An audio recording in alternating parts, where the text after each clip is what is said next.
Good evening बच्चों। आज हम लोग क्वेश्चन नंबर 7.19 करेंगे, जिसमें कहता है कि suppose the circuit in exercise 7.18, यानी इस वाले क्वेश्चन में कहता है कि रेजिस्टेंस अगर 15 ओम दिया होता तो कहता है average power transfer to each element और टोटल पावर एब्जॉर्ब, यानी हर एलिमेंट में अलग अलग बतानी है और टोटल पावर सर्किट की बतानी है। तो मैंने इन्फॉर्मेशन कुछ लिखी हुई है जिस पर आप देख सकते हैं, और इसमें रेजिस्टेंस नहीं लिखा हुआ है, सॉरी रेजिस्टेंस भी लिखा हुआ है मैंने इसमें तो हर चीज़ इसमें सब साफ 7.18 की इन्फॉर्मेशन मैंने लिख ली। अब हमें मालूम है कि चाहे कुछ भी निकालना हो तो सबसे पहले हम लोगों को इम्पीडेंस निकालने के लिए इंडक्टेंस एल और सी का निकालना पड़ेगा, तो यानी एक्सएल निकालना पड़ेगा। एक्सएल होता है ओमेगा एल और ओमेगा होता है 2 पाई एफ इंटू एल। तो जाहिर सी बात है जब वैल्यूज़ पुट करेंगे 3.14, एफ की वैल्यू 50 और एल की वैल्यू 80 इंटू 10⁻³ तो जो एक्सएल की जो वैल्यू आ जाएगी वो आ जाएगी 25.12 ओम आफ्टर सॉल्विंग। नेक्स्ट आता है एक्सी की वैल्यू, तो 1/ओमेगा सी। ओमेगा की वैल्यू फिर से वही 2 पाई एफ और सी की वैल्यू जो रखी है ये रखेंगे तो एक्सी की जो वैल्यू आ जाएगी 53.07 ओम। ये एक्सी की वैल्यू देखिए, यहाँ एक्सी बड़ा है, एक्सी ग्रेटर देन एक्सएल है, ये ध्यान रखना पड़ेगा हमको तो यहाँ पर अब जो इम्पीडेंस है, अब इम्पीडेंस में हमारे पास अब की बार आर भी है तो उसका फार्मूले का इस्तेमाल करेंगे। यहाँ एक्सी माइनस एक्सएल करेंगे, क्यों? क्योंकि एक्सी बड़ा है इसलिए हमें ऐसा करना पड़ेगा।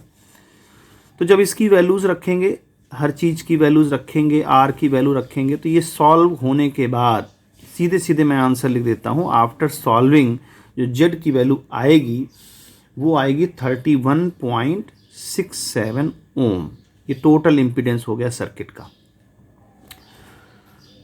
तो यहाँ पर जेड निकल आया। अब हमको निकालना है करंट, क्योंकि पावर के लिए करंट भी चाहिए होगी। तो करंट को हम निकालेंगे आई आर एम एस हो जाएगा E/Z। ई हमको दे रखा है 230 और जेड की वैल्यू हम लोगों ने निकाली है 31.67 ओम। तो यहाँ पर अगर इसको सॉल्व करेंगे तो 7.26 एम्पियर करंट की वैल्यू आ जाएगी। ये हमारी करंट हो गई।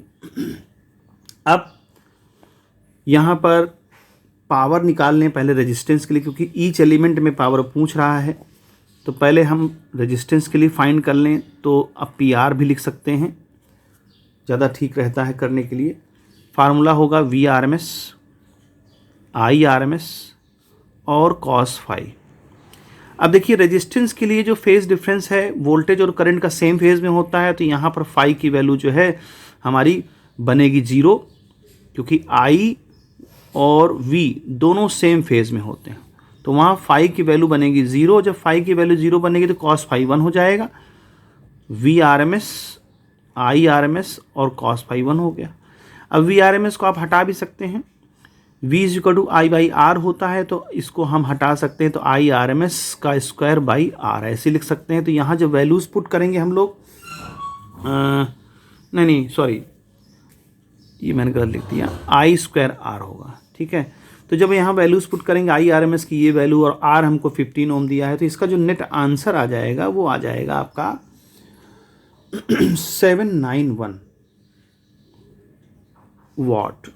पावर है इसलिए वॉट लिखेंगे। ये हो गया हमारा रेजिस्टेंस के लिए। अब आ जाते हैं इंडक्टर के लिए, सेम वही चीज़ VRMS IRMS और cos फाई। अब cos फाई के बारे में बात कर लें, तो करंट इंडक्टर में वोल्टेज से 90 डिग्री के फेस पे होता है, लीड करता है वोल्टेज इंडक्टर में। तो जब cos फाई की वैल्यू यहाँ फाई जब 90 हो जाएगा, तो ये जो PL की वैल्यू है, ये चाहे VRMS कितना भी हो, IRMS कितना भी हो, इसकी वैल्यू 0 हो जाए, क्योंकि फाई 90 तो cos 90 की वैल्यू 0। यानी पावर इंडक्टर में ज़ीरो होगी। नेक्स्ट पी सी की बात करते हैं, V R M S, I R M S और कॉस फाई। फिर देखिए जो कॉस फाई होगा वो करंट से बिहाइंड होगा, यानी कि वी सी जो होगा वोल्टेज जो कैपेसिटर का वो करंट से 90 डिग्री बिहाइंड होता है।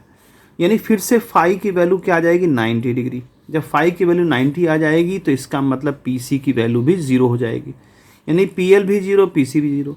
अब टोटल पावर अगर हम देखें, क्योंकि क्वेश्चन पूछा गया टोटल पावर, तो P R P C plus P L ये दोनों जीरो हैं। पी आर की वैल्यू 791 वाट आ जाएगी, यही हमारी टोटल पावर होगी फुल साइकिल में। तो इस तरह से बच्चों उम्मीद है समझ में आई होंगी चीज़ें। नेक्स्ट वीडियो में नेक्स्ट क्वेश्चन। Good bye.